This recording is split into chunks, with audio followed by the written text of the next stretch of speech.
Mheshimiwa Murkomen, the so-called lawyer, we are going now to address you directly as youths. At the end of the day, you have called for the killing of the youths when they approach police station despite having grievances. We have grievances not with the police officers. We have grievances with a system that does not reward merit. A system that rewards who you know in the government rather than what you know. That is a system that we want to dismantle. That is why we are getting out in the streets. All right, thank you very much. My name is Anthony Karumba, the national spokesperson, Bunge la Mwananchi Youth Wing. And welcome all fellow Kenyans and members of the Fourth Estate to our national press briefing, today being on 28th of June, 2025. Fellow Kenyans, today I address you not just as a citizen of this republic, but as a witness and participants in a defining chapter of our national history. On June 25th, 2025, young people, patriots, peaceful and determined, gathered in the hearts of our capital to honor the lives of those who tragically fell on the same date, exactly a year ago, during protest against the controversial finance bill. They came in peace. They carried no weapons, only their voices, their hopes, and the dream of a just Kenya. Yet once again, the streets of Nairobi bore witness to unnecessary violence, tear gas, brutality, and sadly, more loss of innocent lives. Medical tents meant for the wounded became targets of the state-sanctioned force. Property was damaged, shops were looted, and lawlessness was allowed to thrive under the very eyes of those charged with maintaining peace. It is important that we ask ourselves the difficult questions. Who introduced the violence? Who stood by the goons and thugs to terrorize innocent citizens? Who politicized pain and turned genuine cry for justice into what they now brand as anarchy? We know the answer. The pattern is clear. When young Kenyans cry for justice, the government responds with force. When citizens ask for accountability, the state answers with fear tactics. When people demand change, the response has been intimidations, abductions, and even extrajudicial killings. The leaders who label the youth as lawless, you taught them by example. You showed them that impunity thrives at the top.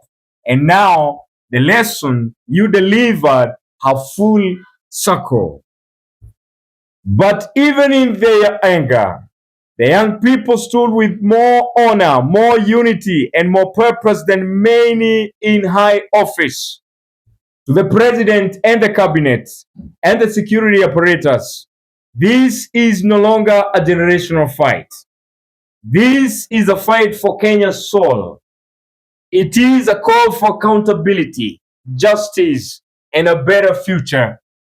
We demand an immediate and public apology for the killings and brutalities, independent investigations into every life lost and every act of state violence committed, the resignation and removal of officials who authorized illegal force on peaceful citizens, transparent reforms in governance, economy, and youth inclusion in national decision making.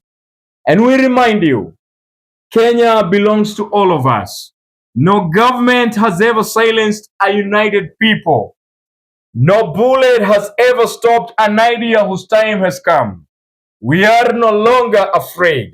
The soil of this nation now carries the voice of the fallen, and their cry is clear. It is not over until justice is done. We stand today in a turning point. Either we choose reconciliation, truth, and healing, or we sink further into darkness of state impunity. To the young people of Kenya, your courage has lit a torch that will not go out. History is watching, the world is watching, and future generations will remember this moment as the Kenya began to reclaim itself. Live long, Kenya. Long live the spirit of unity. Long live the people's struggle for justice. Long live Kenya. Now, fellow Kenyans, this is what we are saying as the young people of this nation. We know that we cannot live in a nation where fear is the order of the day. Every time we get outspoken, it's either abduction, it's either the Subaru Boys comes for you, or else it's either you are assassinated or killed. But this is not the kind of a nation that we call home. We desire to have a nation where our voices will be heard, where our voices will participate in making national policies and national laws that will bring order and bring development to our nation. And I want to say this, what happened on Wednesday, it is impunity as you call it, it is anarchy as you want to label it. But we want to remind you that all this, you are the one who started. An eye for an eye, a tooth for a tooth. You introduced the formula. But now the funny thing is, the young people of this nation are so determined.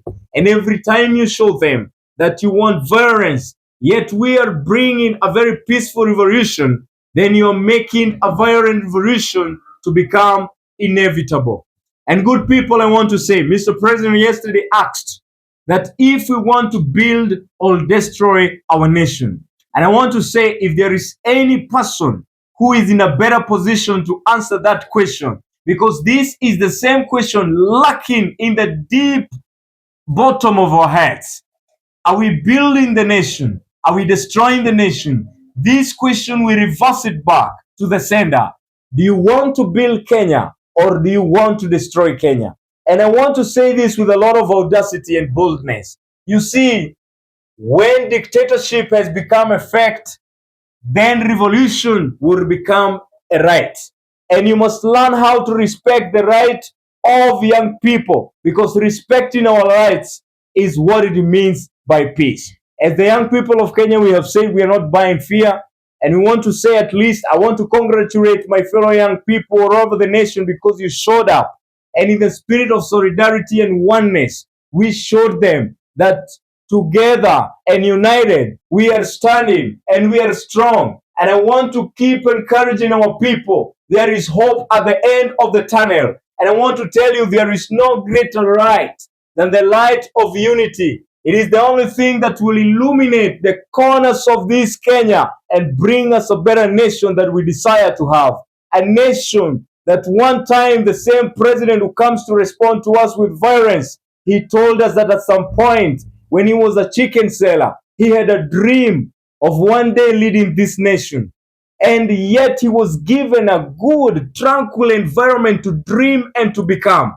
Yet as the young people, do you want to tell us that it's the end of dreaming? It is the end of becoming. We cannot agree as young people. How we be comrades? We want to say, this is our time. This is our time as the young people. And not just online, but on the front line. We want to be more organized. And this moment, we have to turn it into a movement that will bring flourishment to our nation. And of course, with me here, I'm not alone. I am with my head of communication. Welcome, sir. Welcome, sir. What do you have to say about it? Professor George Saitoti once said, there comes a time in a nation where the nation is bigger than an individual. And that time has come. There is a need for the government to wake up. The need for the government to understand that these youths that they keep on calling children are not children. They are citizens of this country, and they are hopeless. At the end of the day, in the villages, they have gone to school, they have gone to universities, they have gotten their degrees, but unfortunately, they are hawking on the streets.